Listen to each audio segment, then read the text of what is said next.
I've just been to the pub.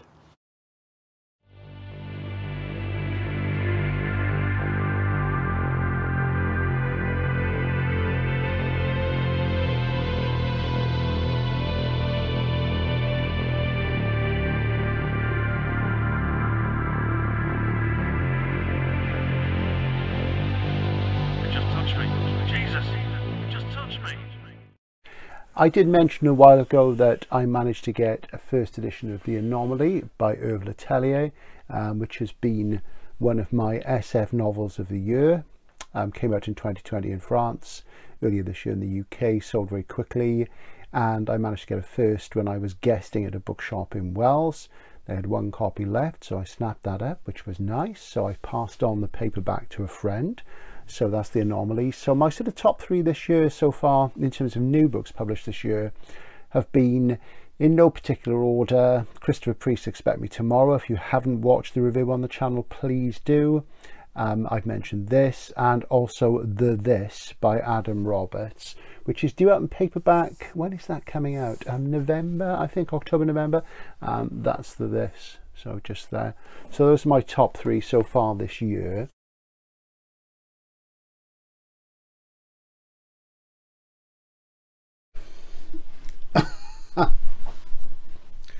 Hello, Stephen Andrews, Outlaw Bookseller here, and it's the Collector's Diary. Is it episode 7? I think it is. I'm sure the titles will be correct, even though I can't remember. I haven't done one of these for a while. I filmed a few abortive ones while I've been out and about doing things, as I usually like to do little bits and sort of cut them together so you get the idea of my sort of book hunting, book buying things over like a course of a month.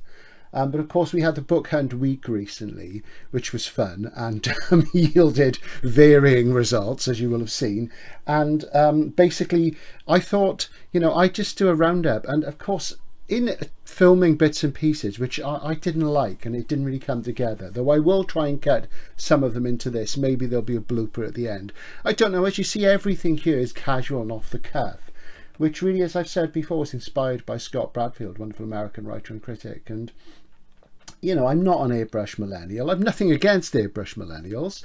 They're out there. I'm not this whole booktube thing where this is quite booktube, isn't it? Where you have, you know, you have your text blocks that way so people can't see what it is. How exciting. And you do that little thing where you have the thumbnail and it's like, you know, well, I'm not young enough and good looking enough for that, so I'm going to do it my way. I'm an independent spirit, as you know. But of course, you know, it's not all about presentation. It's about content and it's about authority. So, you know, you're getting decades of experience. If occasionally I fluff a fact like 1966 instead of 67, you can always look all that stuff up. You know, the main thing, as I keep saying, is the context. So we're going to look at some of the things I've acquired recently. There have been others, but they've gone into the collection after abortive attempts to film them. And I can't think what they are now, but you'll see them all eventually anyway. Something that's worth keeping an eye on is the second website run by PS Publishing in the UK. And PS, run by Peter Crowther, has been going for over 20 years now, and they've done beautiful stuff over the years. And what they do on their PS2 website, it's like a sale website. It's always there, and they sell things which have dings or which are imperfect, and things which they just need to clear out or that he comes across in a cupboard or what have you. And I'm just going to show you, this is absolutely beautiful. And this is the limited edition of Ray Bradbury. This is, I believe this is a world first. And it's an omnibus edition of R's for Rocket and S's for Space. And this was published posthumously in this omnibus after Bradbury died. This is 2019 this was issued. And funnily enough, I was thinking the other day, I don't have these two-story collections. I think I have pretty much everything in them. But there used to be pan paperbacks. I had one of S's for Space, got rid of it. Never really liked the cover. And I was thinking maybe I should get these really, because, you know, I am an early Bradbury completist. After the late 80s, I changed my mind quite a bit. And that's lovely. And as you see, beautiful shiny jacket. And underneath, look at that, lovely end papers, laminated boards, all high quality stuff. And in the back, there's a different story is illustrated in there. And this edition is signed by the cover and interior illustrators. Let's just see if I with a bit more respect. This isn't an ideal way of doing this on the shop, or maybe I'll go back to the table method, but it is what it is. So signed there, 1,000 copies, number 811, and it has illustrations throughout as well. Really, really nice. And of course they're great stories. There's fantastic stuff. And there we go. And the slipcase is beautiful and shiny. And that normally retailed at $59.99.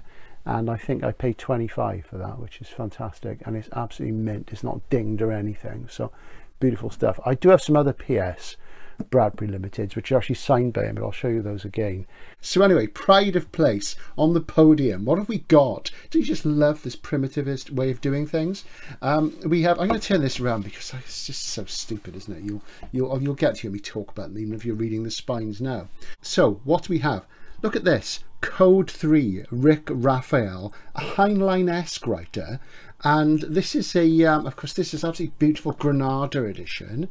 And look at that, isn't that fantastic? And this is a book you can pick up easily in Hay on Wye, but they've got previous editions, and I've had 2 editions of this in the past. They've been in a state, and this is a reissue from 85, 86, and it's got lovely sort of Foss artwork on it. And Code 3, of course, is what policemen use, I believe, or at least they used to use in the USA, for a RTA, a road traffic accident.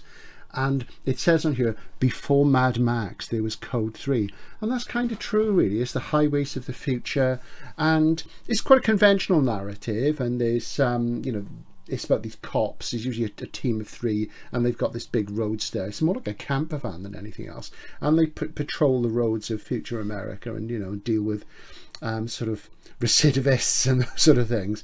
And it's a good little SF adventure. There's sort of affinities to a degree to things like Zelazny's Damnation Alley and Steve Wilson's The Lost Traveller, though of course those are biker things. This isn't. And yeah, you could sort of say it was an influence over Mad Max, but I would say the primary influence over Mad Max, especially the Road Warrior, known in the UK as Mad Max 2. I think the Road Warrior is a much better title. And it was called that because, of course, Mad Max hadn't been a big hit in America. So they couldn't call it Mad Max 2 because people think, what's this? I'm not going to go and see it. Because the Road Warrior is fantastic. As J.G. Ballard said, the Sistine Chapel of punk.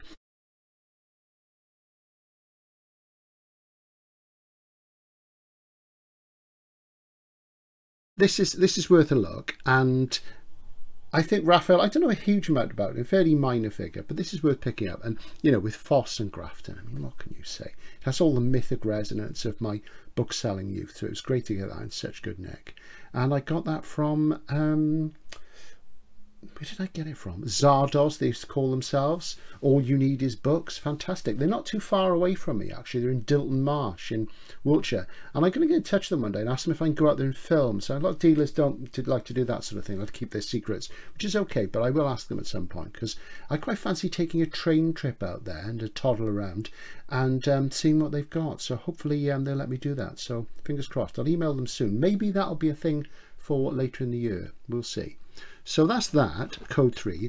What else do we have? Well, I have to say many thanks to Alan, one of the subscribers to the channel, alongside the rest of you erstwhile types who are helping support the Outlaw Bookseller in his quest to spread the quality of vintage SF and other literature and other stuff, you know, to the masses. And these were given to me by Alan Lloyd, who's a subscriber. And Alan lives in Hay on Wye, and we're going to meet up for a beer next year. And I've got to work out a way of spending a bit more time there. I may go and stay overnight or something because I never have enough time there. It's just getting there and back is difficult without wheels. And I don't drive, you see. The video writer drives me everywhere. Drives me nuts, and I'll drive her nuts, but she drives me, which is at least the thing. So what did Alan send me? He sent me this copy of Survivor by Octavia Butler, which I haven't read. I'm familiar with it because it's back in print now, but I've never read this one. And really, really nice in A format from Sphere, one of my favourite imprints. Really, really good. So I'm looking forward to that because I've not read that one. And of course, she's very on trend these days because of identity politics. She was black, she was female. She ticks all the boxes. Now, of course, what I will say about this is that back when she was alive, nobody was interested. Who was buying her books? I'll tell you who was buying her books, at least in the UK. I only ever sold her books to men. Okay? So women then, generally speaking, with a few exceptions, and I know women from that period who did read SF and write SF, didn't go near her stuff. So don't blame us. Don't blame men. It's not our fault if it's only recently more women have come into SF and fantasy. I've never wanted to exclude anybody, and as Brian Aldiss said, SF won't be mature until as many women as men write it and read it. And though I would dispute that, because I think that's the case now, but is SF as the same quality as it was then? I suspect not, but that's something for another time. So thanks to Alan for that. And also he got me this, The Jewel in the Crown, which is an early book, the first book in fact, by one of my favourite contemporary SF writers, the very wonderful Dave Hutchinson. Look at that. And that's Fool's Gold, and Dave was about 19 when this was published, and of course he styled himself David Hutchinson then, which I'd forgotten he did that, and that's why I've never been able to find the thing, because of course you've got to be accurate when you're searching for books, and that's a real schoolboy error on my part. I'm always sort of berating my punters to sort of like have accurate author spellings and stuff, but of course it doesn't do you your sort of career any favour when you change your sort of your tagline, your oh gosh, what is it? It's a Saturday morning. It's 5 days of book selling. It's just a bit much for somebody at my age now. Your byline is the word I mean to use. That's the correct term. When you change your byline, it doesn't help. But of course, Dave had a long period where he didn't publish a book for like 30 years or something, so he can't be blamed. But that means I've now managed to track down the other early Hutchinsons, which is great. And Alan, thank you very, very much indeed. I'm very, very pleased to have that. And even though I understand it's fairly minor, you know, I am a bit of a Hutch completist. And yeah, that is really something. So thank you very much indeed. You know, there's a lot of channels where people get sent books and what have you, there's Patreon and that sort of thing. And I'm not sort of really into that because I don't want to be beholden to anybody. But I'm very, very moved by that to kind of. So thank you, Alan. Looking forward to meeting you next year. I'm just going to shift those back there out of the way on the podium. Right, and see what else we have. Well, what else do we have? Let's have a look at this pile here first. Mary Shelley, Transformation. I just came across this in work. I didn't know it was published. It's from Alma Classics, who've done about 500 sort of classics and modern classics over the years. They do some interesting things. They do some things that everybody does, because when a book's out of copyright, it's easy to publish it. You don't have to pay the author or anything. You just have to do a bit of editorial work and design work. And this is a novella and 2 short stories. The novella comes from 1831, which is the time when Shelley revised and republished Frankenstein, because Percy was dead then. And as I think I've said before on the channel, I've got a real beef about this. I think Percy should be co-credited as author on the 1818 text of Frankenstein, because when you see the manuscript, and there was an edition that looked at the manuscript and it highlighted the parts which were in his hand. Now they're only 5 to 10%, but they are significant, and you do have to think about this. How did an 18-year-old, never mind she was an 18-year-old girl or an 18-year-old woman, whatever you want to say, how did an 18-year-old manage to churn out a work like Frankenstein? And now Shelley was a little bit older, and of course him and Byron were interested in Galvanism, so she heard those conversations, and yeah, she took it and she ran with it, which Shelley and Byron didn't do. But he certainly played the role of, at the very least, an editor, not just a copy editor. But it seems to me that he was a collaborator, even in a small way, and he should be credited. So there's this one edition, as I say, which shows the text and it highlights the bits which Percy wrote. Now, when this edition just came out, it must be about 7-8 years ago, I looked at a copy, I didn't buy it, and I didn't make a note of who published it. And for the life of me, I can't remember. Now, if you look up any book that has multiple editions these days, especially with all the print on demand rubbish out there, it's really, really hard to find the one you're after, you know, even if you're really adept at searching for these things. If you've got publisher's name, you're okay. But I can't recall who it was by, so it's really bugging me. But I'll come across it one day and I'll find it and I'll show it to you and we'll talk about it. Anyway, this is a Gothic novella and a couple of short stories. And it's about a chap who sort of fritters away his fortune. He's in Paris, and he ends up in he's from Genoa, so he's Italian. There's always this Italian connection, you know, and this sort of thing that, you know, obviously that was where everybody went on the grand tour in the Romantic period, and I don't blame them. I love Italy as well. And after a mighty storm, the character sees a mysterious misshapen creature approaching from the sea, and he makes an infernal bargain. So there you go. It sounds like supernatural to me, but that's going to be interesting. Shelley's work was all reissued in the 1990s by Chater and Pickering in hardcover, and I considered buying them, and most of them have been out of print since they were first published. They printed, had one printing and vanished. They weren't successful. Some of them are starting to come back, which is quite interesting. The only one, of course, which you see on a regular basis and has been in print for much of the last 40 years or so, is The Last Man, his seminal sort of English catastrophe novel. It's not a great book, I have to say. It is important. It's not as good as Jeffrey's After London, Wild England, which is the sort of text, really, even more so than Shelley. but you know, it's worth picking up. The Radium Age. I know Scott Bradfield's talked about this. Other people have talked about the Radium Age, this new science fiction series from MIT, who do lovely trade paperbacks. They did really, really nice ones for Lem recently. On the channel is a video about Stanislaw Lem, The Problem of Knowledge, and I talk about Solaris and Return to the Stars and various other books, which is well worth a look, because you know, you hear about the same things with Lem. And they've done this little series with lovely jacket designs by Seth, the great comic book artist, whose work I love. Really, really nice. The only one of these I bought, these have been around a few months, the only one I bought was the H.G. Wells one of The World Set Free, which is the atom bomb one, which I hadn't read for years, and I'm going to reread that. And they decided to do these, and this is The Clockwork Man by E.V. Odell, which is described as a kind of Philip K. Dick, John Sladek thing. It's about this sort of Clockwork Man materialises in the middle of a cricket match in about 1920 in England. You imagine what that's like, but P.G. Wodehouse. And he's sort of like a bit incoherent. But apparently he's some sort of cyborg man from the future, a future where women sort of seem to dominate things. And it'll either be really irritating or absolutely brilliant. And great claims are made in it that, you know, it's sort of like was overshadowed by Rossum's Universal Robots by Capek brothers, quite rightly so as well, probably. And it's that thing where, you know, it'll be interesting at least. The thing with this series is the basic idea. There's an introduction which is the same introduction in all of them. It says that because Brian Aldiss' Billion Year Spree, later entitled Trillion Year Spree, was the first popular history of SF, he really sort of skated over that period between Wells and Gernsback in 25, when Gernsback sort of coined the term scientifiction, which a fan in the following year in a letter renamed science fiction, thankfully, because you imagine trying to say scientifiction all the time. It's nearly as bad as people saying sci-fi all the time. Yes, I know I'm going on about it, and I'll explain why at another time, but call it SF, guys, please. So really, you know, he sort of gets accused of, you know, there's all this fascinating stuff, blah, blah, blah. And of course they would say that because they're publishing these books. I have to say, in my opinion, of the things I've read between Wells and the sort of beginning of the sort of magazine-esque things, there's a few good things, yeah, but and there's things which are interesting for historical reasons, but a lot of them are not that great. You know, at one point, myself and Nick Renison were going to put a book together, which was basically about English disaster stories, sort of before, really sort of before things got going with Wyndham. And, you know, it was at a time in publishing where things were really bad because the financial crash had happened, and it was going to be published by No Exit, and the money dropped out the bottom of it because the publisher lost one of his major markets. So we started doing the research, compiling the material, and it didn't happen. It's a shame, but you know, it is what it is. That's what happens in life. So, you know, we'll see. For me, the jury's out on these things. I will read them gradually and slowly when I'm in the mood. But I get the feeling that, you know, a lot of things are obscure. They're obscure for a reason.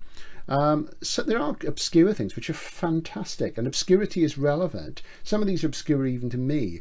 And, you know, my feeling on this is that usually there's a good reason for that. This is another one. This is A World of Women by J.D. Beresford.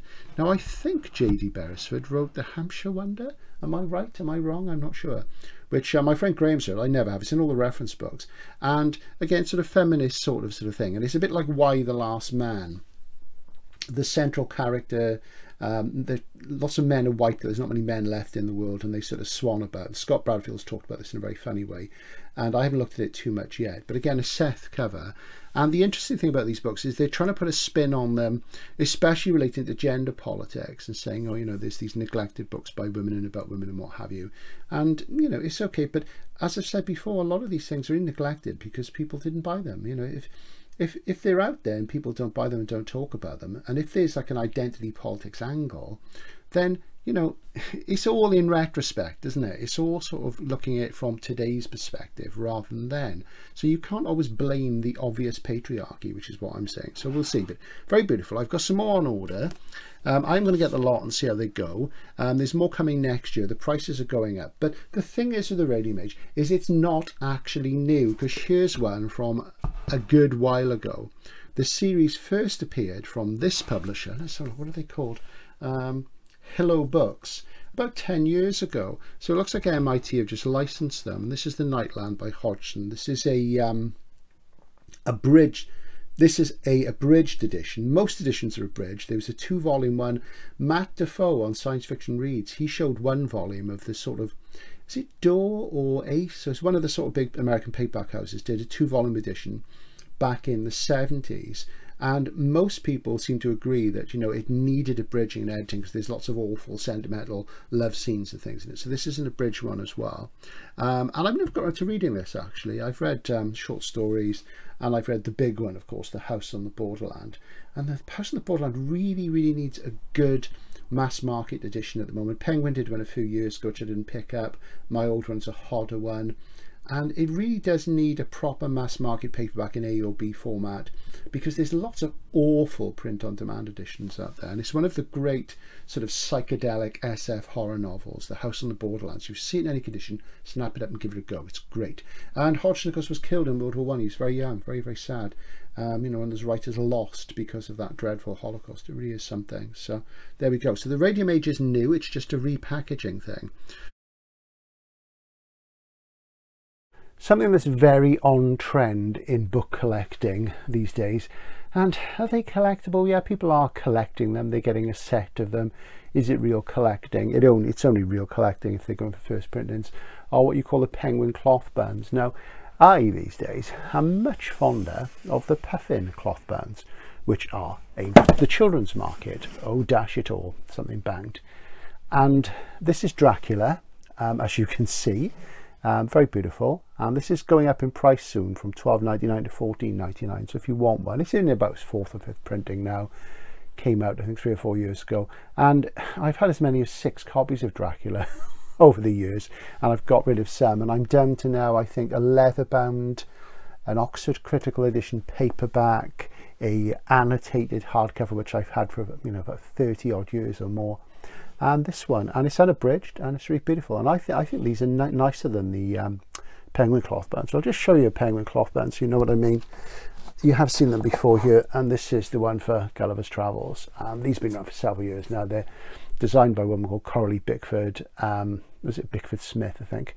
And even though she uses the wrong sort of terminology reformats on her site, and on the Penguin site, she calls these B formats. Well, they're not, they're demis. And she calls the smaller ones, which have just come out, A formats, and they're not A formats, they're smaller than an A. And they're demi and octavo is what they are really.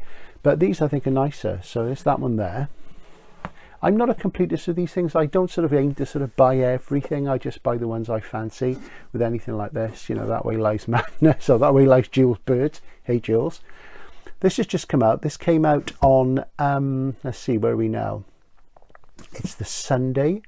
This came out on, I think it was Thursday. So it's Thursday round about the 22nd of October, whatever date it was. This is Charlotte's Web by E.B. White, which I've always wanted a copy of. And there's the little pig there. Charming story about a pig and a spider making friends and all sorts of other things. Only ever seen the animated film, always wanted to read it. And I really like that. The pink and the blue is beautiful. So that's that. So I went for that one as well. But the kind of jewel in the crown really in that series, as far as I'm concerned, is this one which has just come out. And as I say, I'm making complete pig's ear of this in doing it this way. But as I say, we'll sort of soldier on. And this is sort of my pick really. This is the book which I would be buying people for Christmas, where I loaded enough to do that. And that's Tales of the Greek Heroes by Roger Lancelin Green, who was an Oxford scholar. It's been in print continuously for 60 years, and this is the first hardcover edition probably ever. There might have been one a very long time ago, but it's always been a puffin.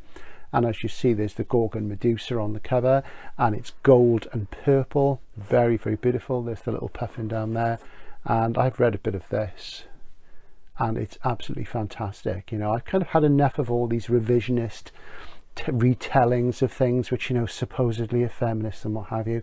Let's go back to a proper classical scholar, and obviously Robert Graves is the one I would cleave to the most, but I've had the Graves for, well, since the early 80s, both volumes, and you know, this is great stuff, and it's different binding to the other ones. I mean, what you see is the binding is more rounded on this. On this is a nice squared edges and everything at the head and heel of the spine. Lovely. So I'm sort of going to be recommending that for people for Christmas, and I'm going to be selling a lot of that where I work, and I'm looking forward to doing that. We're going to have a nice display going up very soon. Tom McCarthy, The Making of Incarnation. Now, if you know who Tom McCarthy is, well, hang your head in shame. Get out there and buy Remainder. Remainder by Tom McCarthy. There is a film version, which isn't very good. I'm not a massive fan of it, even though somebody I know is in it. It's just doesn't have the same sort of hook. Remainder is one of the best SF novels of the last 20 years. It's one of the best novels of the last 20 years. It's published in about 2006. It's in my video about the Novum and the Elements of SF series, and it's only just SF. It is an experimental novel. It's incredibly readable and gripping, and I urge you to go out and buy them. Now, Tom McCarthy is a guy who's interested in experimental writing. He's written about 5 books, and Remainder was his first. There's a book called Men in Space, which I've not read. There's a novel called Sea, his 3rd novel, which was shortlisted for the Booker Prize. Didn't win. I couldn't get past the first page of that. I got a friend in work, and both of us have read McCarthy. And some of them we just can't get on with at all, and others have been fine. This is The Making of Incarnation, which is about amongst other things, about the making of a strange avant-garde science fiction film.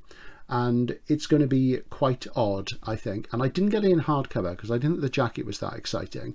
So we'll see. So that'll either be one that really puts a hook in me and does all the stuff I like, you know, the paradigm shift, the conceptual breakthrough, and it'll also do cognitive estrangement, I think, and we'll be talking about that soon. By the time you see this, I might have done a cognitive estrangement video, but I keep doing this, don't I? I like this looping thing because, of course, you're probably watching all these out of order anyway. Sort of chronology, time travel. Does it really matter? Perhaps we're like the Tralfamadorians in Slaughterhouse 5 on this channel. You know, everything's out there, but we perceive it simultaneously.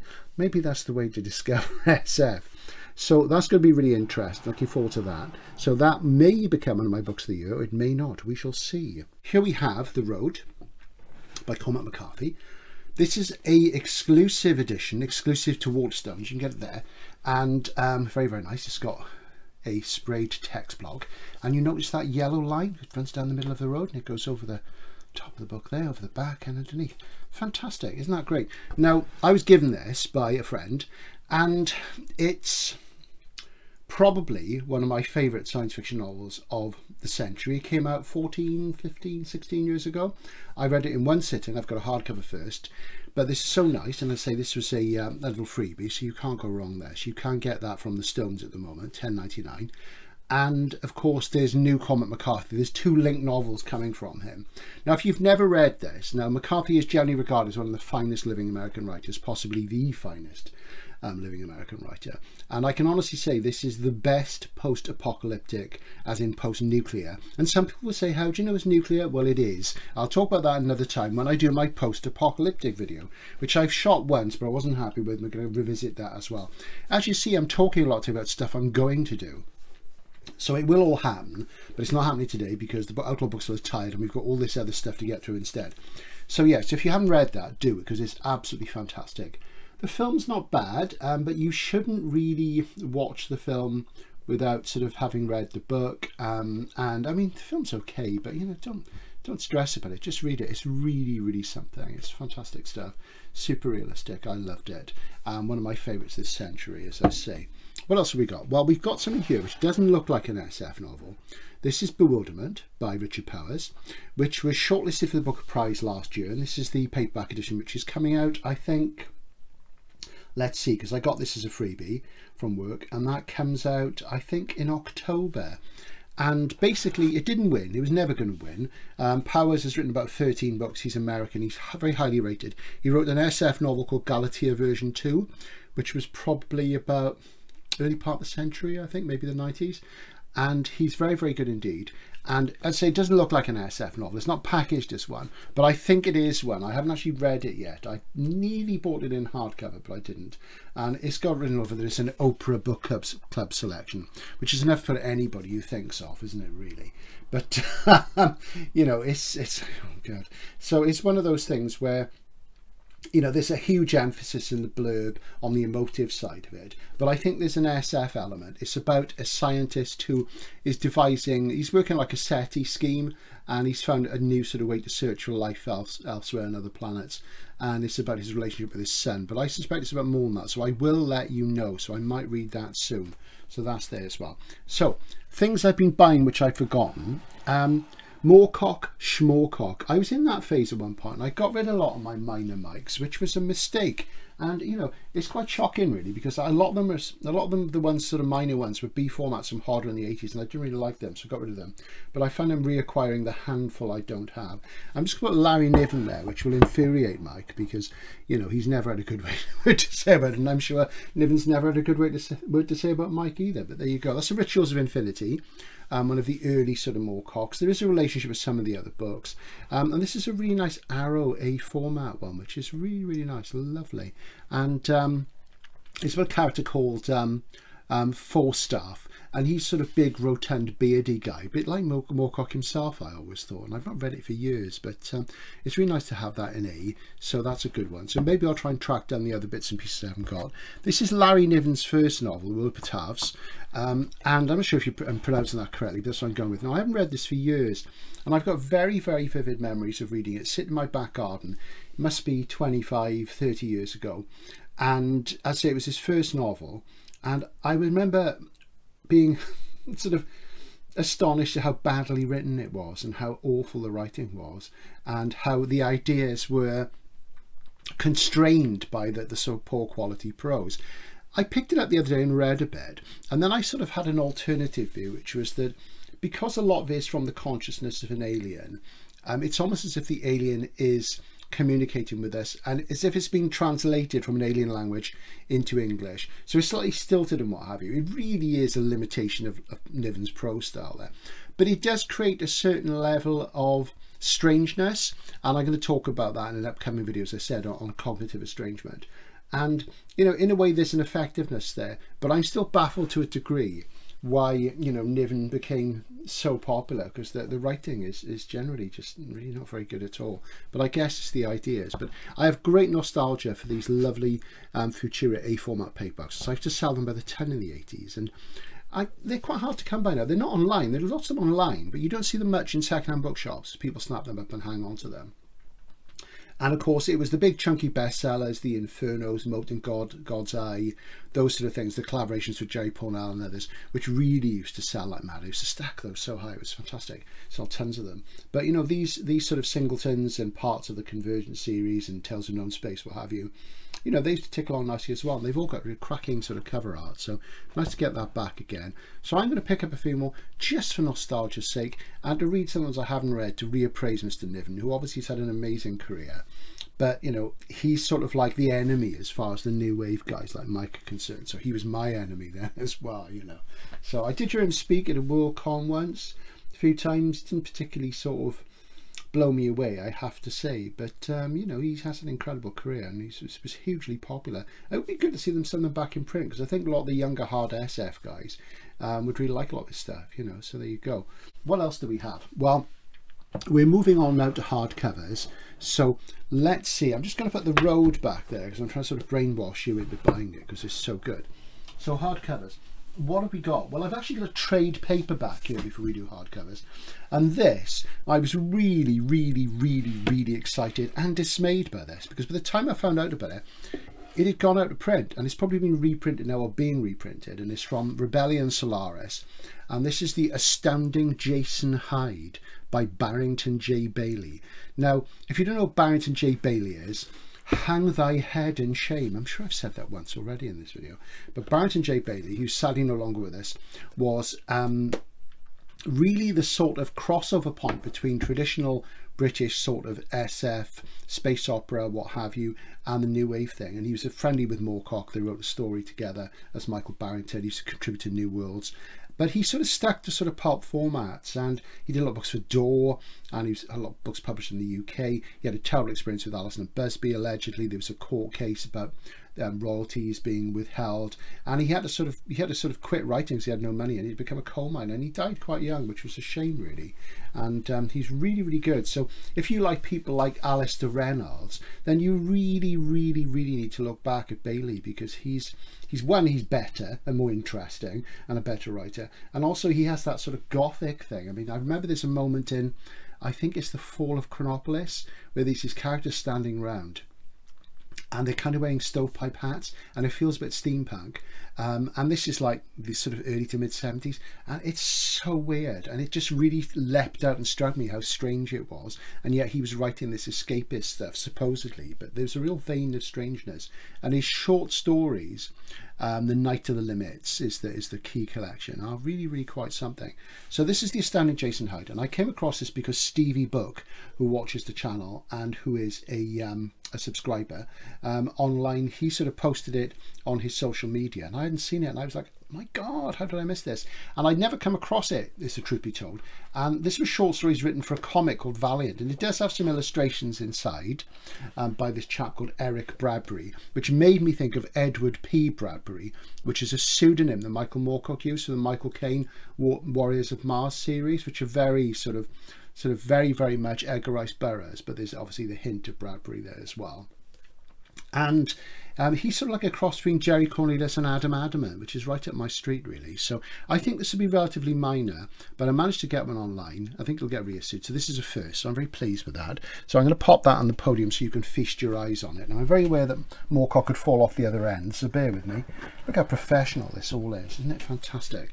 So there you go. So that's one to watch out for. And I think this is the only Bailey in print. He's badly served. He was always badly served. And, you know, really, he's so important. He's just a fantastic writer. You know, people like Bob Shaw, Brian Stableford, Barrington Bailey, you know, they're underread writers, and he's really special. So I was really pleased to get that. I think there's only two of Bailey's books I don't have. There's the very first one, which is called The Star Virus, which I think was an ace double or some sort of DOS chat book. And there's a sort of expanded version of that, which is a short story collection. And there's Seed of Evil, which is a short story collection, and they are incredibly uncommon. When they come up, they're so expensive. I've got some obscure Baileys, which are really hard to come by, but those are the last two, and at some point I'm going to come across them. It's going to happen, because I'm a Bailey completist. That's the thing. There's the shocking confession. One writer I'm a completist over. So, hardcovers, as I said, moving on. We're in that sort of mood now in book selling where Christmas is coming and we need to sell lots of nice gifty sort of books at high prices to make some money to keep us all afloat in the fuel crisis and what have you. And, you know, everybody likes to buy presents and receive them. And this is the Oxford Clothbound edition of the Mabinogion, which of course is the sort of original British folk tales from Wales about red dragons and stuff like that. And I just decided, I've got a paperback downstairs, which is an Everyman one, but I decided I needed a cloth one and to reread it. And these Oxford ones are rather overrated. It's a demi. We hear a lot about the Penguin clothbounds, which, you know, which are very pretty and what have you. But, you know, the range is gradually growing. But these Oxford ones are fantastic as well. And of course, because it's Oxford University Press, which is a charity, interestingly enough, bet you didn't know that. You know, they are scholarly editions and they're really good. So, and it's in English, so I can read it because I can't speak Welsh a little bit there. So I'm going to go back to that and revisit that. That'll be nice. So that is in the bookshops now. It's been out a while, but you know, all the better places stock it. Another quick flash for probably one of my books of the year. I've done a review of this, which about 300 of you have watched. I mean, there's 1,600 subscribers to this channel. Why aren't you watching the review? One of the most important books out there. Because it doesn't have a spaceship on the cover? Well, shame on you. This is Expect Me Tomorrow by Christopher Priest, which is in the bookshops and online now. His new novel, which is about climate change, twins, two sets of twins in fact, but it's not the usual thing, it's the unusual thing, but that's Chris' view, and I really enjoyed this. Do watch my review, please, and consider reading some. If you've never read any CP, get some in your belt, because he's really fundamentally important. My favourite living writer. There we go. Now, I was very excited yesterday when I got home and opened my PC up. There was an email saying that your parcel's been delivered, and I thought, well, where is it? And, you know, I had a hunt around outside and it was hidden in the recycling bin. I mean, come on. And this wasn't due to come till today, and I've barely looked at it yet. I've only looked at the pictures, and, you know, the video window had to tell me to calm down. And this is published by NESFA, New England Science Fiction Association, who I rave about a lot. And this has been up for a while, not around to getting it. And, you know, I don't know why I didn't jump straight away, but this is A Lit Fuse, which is the official biography of Harlan Ellison. Harlan Ellison is a figure who, you know, if you were around in the 60s and 70s and early 80s, you know, he's really sort of major name. A lot of younger SF writers have never heard of him. He fundamentally wrote short stories, hardly any novels, and he was really important. And I cannot wait to read this. Biographies of SF writers are uncommon, and you know, the fact it's from Nesfa and it was authorized, and it's just some great pictures which I'm not going to show you. I'm going to show you when I've read it and I'll do a review, but I'm really excited about this.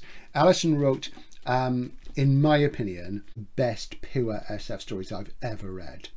The only ones for me which come close or at the same level are Alfred Bester's stories, particularly the ones in The Dark Side of the Earth. With Ellison, my favourite collection is a collection called The Beast That Shouted Love at the Heart of the World, and I'm going to do a review of that book just for you here at some point, and I'll do some Ellison stuff. There's a lot to be said. The only problem is getting hold of it and getting hold of the right editions and what have you, so I'm really excited about that. If there's one thing I love, it's non-fiction books about SF. There was a period in the 90s where I didn't read that much SF compared to say the 80s or the 10 years after. I read a lot about SF, and at one point I found reading about SF and the whole culture of it more interesting than the thing itself, because it was going through a transition then. And even though I'm reading a lot more SF now, I still feel that a very important thing in terms of understanding it is to get the context. You get that from good non-fiction books, so that's going to be fantastic. What else have I got? Well, I got another Nesfa book here, which I got a while ago, and this is absolutely, it's huge. I thought it was going to be smaller, but it's massive. As you see, this is a huge tome, and this is His Share of Glory, the complete short science fiction of C.M. Cornbluth. Now, C.M. Cornbluth, Cyril Cornbluth, of course, died very young. He's one of the Futurians, the SF club that was founded in the late 30s of people like Frederick Pohl. He collaborated with Pohl a lot, of course, of classic things like The Space Merchants, and what's the other one? The one I didn't like. I can't think what it's called now. Gladiator at Law. I wasn't keen on that one. He wrote a great science fiction novel called The Syndic, and he's generally regarded as one of the finest SF writers of the Golden Age. And this is his complete short story. So this is the sort of thing I'll read right the way through. I'll read bit by bit. I tend to agree again with Scott Bradfield on this. What I prefer to have is original collections as they appeared, with, you know, half a dozen or 10 stories in. But this is such a beautiful book, and you know, his legacy is quite important, so I thought I'd go for that. And I do want to support Nesfa because they're fantastic. So there you go. So that'll be read gradually over the years as one's scholarship of the Golden Age deepens and deepens, he said laughingly. Finally, at the moment I'm leafing through this, The Lord of the Rings, A Reader's Companion. And I've been in a bit of a Tolkien mood recently, which is funny for me because I'm not really a J.R.R.R.R.R.ite at all. I normally find his prose quite dull, but I am very interested in the evolution of how he wrote the books. He brought the world building together and the publication history and what have you. And I'm just reading the introductions in this, which is all sorts of things about printing, editions, corrections, what have you. And, you know, it's the sort of stuff that people can say is really boring.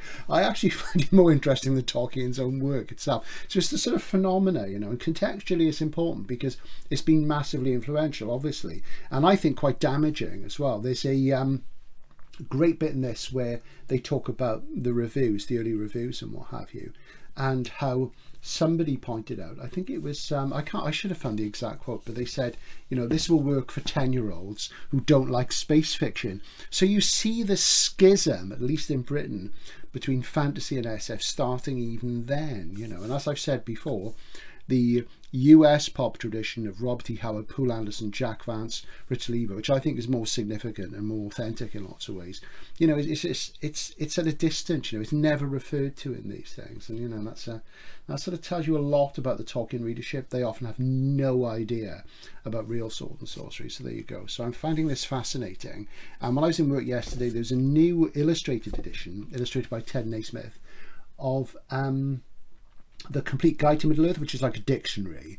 A really nice book, actually. So I am sort of going through a bit of a Tolkien thing at the moment. And I'm considering buying the sort of next edition of the Silmarillion, which is going to come out. It's in my video about the upcoming SF and fantasy books for the rest of this year, because it looks very, very handsome. It's got Tolkien's illustrations, and I do love Tolkien's illustrations. As I said, I'm a big fan of them. And yeah, it's deepening my sort of contextual knowledge, which is something I really like. So that's some of the stuff that I've bought. I'll try and get back to the old format. And as I say, if I found anything which I found is interesting at the abandoned stuff, I'll try and cut it in. So this is probably going to be absolute mishmash and chaos, but it is what it is. So the royals are behind you. There's a lot of crime and fantasy novels there, and as you see, we've gone to flat stacking, which one doesn't really want to do. And there's some of those classics I showed you earlier, various bits and pieces, some trade paperbacks, some more fantasy there, and this is like a sneak peek really of some of the royals. You will have seen some of these in the background before, but I'm going to do it in depth here sometime before too long, probably later in October, just to keep you lean and hungry for more. And yeah, there's more down there. And do I feel some selling coming on? We'll have to see, I guess. And you know, we get all sorts of special and odd stuff at the bottom there, so we'll have to have a look at that. So that's a little sneak peek at some of what is to come, and the next question is, how do I deal with all this bulk? This is Lavi Tidhar. Now, Lavi Tidhar is really SF writer, spent a time in the UK, and this is By Force Alone. And really, this is a sort of historical novel. Is it a fantasy novel? I've not read it yet. It's about Arthur, and it's the first in his thematic trilogy, which is called The Antimatter of Britain. Now, what does that mean? Well, the corpus of literature that forms the Arthurian thing, whether it's Mallory, whether it's sort of quasi-historical sources, all that sort of stuff. If you gather all the Arthurian stuff together, and also sort of myths and legends, everything from Robin Hood to the Mabinogion, that's called the Matter of Britain. Strictly speaking, in a more definitive role, the Matter of Britain really just refers to Arthurian stuff and its sort of importance to the way that we think in Britain about history and the way we think about storytelling and myth and legend and what have you. So the Matter of Britain, I love that phrase, it's great, isn't it? And as I've said before, you know, there's a huge danger that I'm going to fall even further down the Arthurian rabbit hole as I get older. I've got a fair whack, but somebody I know who works in a bookshop in Swindon, she's really keen on it, and you know, it would be very, very easy to go down that. You know, maybe, you know, as one becomes senile, it'll all be about the Matter of Britain. We'll see. You'll be strolling up to you know, Glastonbury tour and all that stuff. But anyway, Lavi Tidhar, as I say, this is the first in his Antimatter of Britain, so he's sort of doing a revisionist thing and he's a bit of taboo breaking, which is great, which is what I like. Now, I have critiqued Tidhar before because I think his work relies too much on metafiction, recursiveness, looking at other people's work. Like, he did one book which is basically like Philip K. Dick's Martian Time Slip, with sort of references to Barack Obama, and it was terrible. I really, really hated it. Sorry, Lavi, I hated it. And you know, he did Osama, which is a really interesting book. He never quite delivers for me. He's done things where he's taken titles by C.L. Moore, like Black God's Kiss. You know, I wanted to do something really original that comes just from him. And I did read the anthology he edited, book of Solaris Book of World SF, and I really thought most of it was terrible, I have to say. But then again, most, you know, contemporary SF anthologies are terrible. There's not a lot of great seminal work going on at the moment, it has to be said. So this sort of looks at Arthur and depicts him as an anti-hero, and my friend the good doctor Tim Coombs, who usually appears as an off-screen voice when me and Tom Toner are doing stuff on the channel, he said that it was really, really good, and I've been thinking about it. The second one is out in paperback now, and that's about Robin Hood, so that's interesting as well. So we'll see how we get on with that. I'll come to that at some stage.